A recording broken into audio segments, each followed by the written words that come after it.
Super star Mahesh బాబుతో త్రివిక్రమ్ తీస్తున్న cinema కొత్త షెడ్యూల్ ఈ వారమే మొదలు కాబోతోంది. ఆల్రెడీ రంగం సిద్ధమైంది. ఇక సలార్ పెండింగ్ ప్యాచ్ వర్క్ కూడా పూర్తి కానుందట.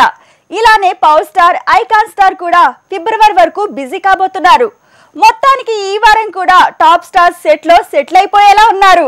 మహేష్ బాబుతో త్రివిక్రమ్ అనుకున్న సినిమా ఆగి మొత్తానికి ఈ వారమే పట్టాలెక్కబోతోంది. ఈ 18 నుంచి ఫిబ్రవరి ఎండింగ్ వరకు గ్యాప్ లేకుండా షూటింగ్ ప్లాన్ చేసింది సినిమా టీం. ఇక Mahesh Babu movie August 11న release అవ్వటం ఫిక్స్ అంటూ నిర్మాత తేల్చడంతో ఫ్యాన్స్ పండుగ చేసుకుంటున్నారు. అలాగే పవన్ తో క్రిష్ తీస్తున్న సినిమా కూడా వచ్చే నెలలోగా పూర్తవుతుందట. కేవలం 8 సీన్లు ప్యాచ్ వర్క్ షూటింగ్ బ్యాలెన్స్ అంటున్నారు. Young rebel star Prabhas Adipurush team ని ఉగాదికి ప్లాన్ చేసిందట. కొత్త విజువల్ ఎఫెక్ట్స్ బాగా రావడంతో ఈసారి రిపేర్ చేసిన విజువల్స్ తో టీజర్ ని ప్లాన్ చేశారట.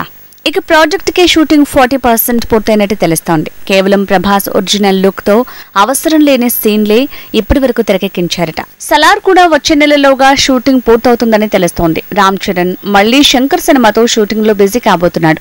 తారక్ వచ్చే నెల మొదటి వారం నుంచి 30వ మూవీతో బిజీ కానున్నాడు. ఇక పుష్ప టీమ్ సీక్వెల్ పనుల్లో బిజీ అయింది. ఈ మంత్ ఎండ్ లోగా పులితో ఫైట్ సీన్ ప్లాన్ చేశారట.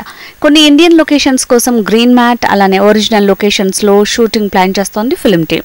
విజయ్ దేవరకొండ గూఢచారిగా గౌతమ్ తిన్ననూరి ప్లాన్ చేస్తున్న సినిమా రెగ్యులర్ షూటింగ్ వచ్చే నెల నుంచే స్పీడ్ అందుకోనుంది. 55 రోజులు గ్యాప్ లేకుండా కొత్త షెడ్యూల్ ని ప్లాన్ చేస్తుంది సినిమా టీమ్.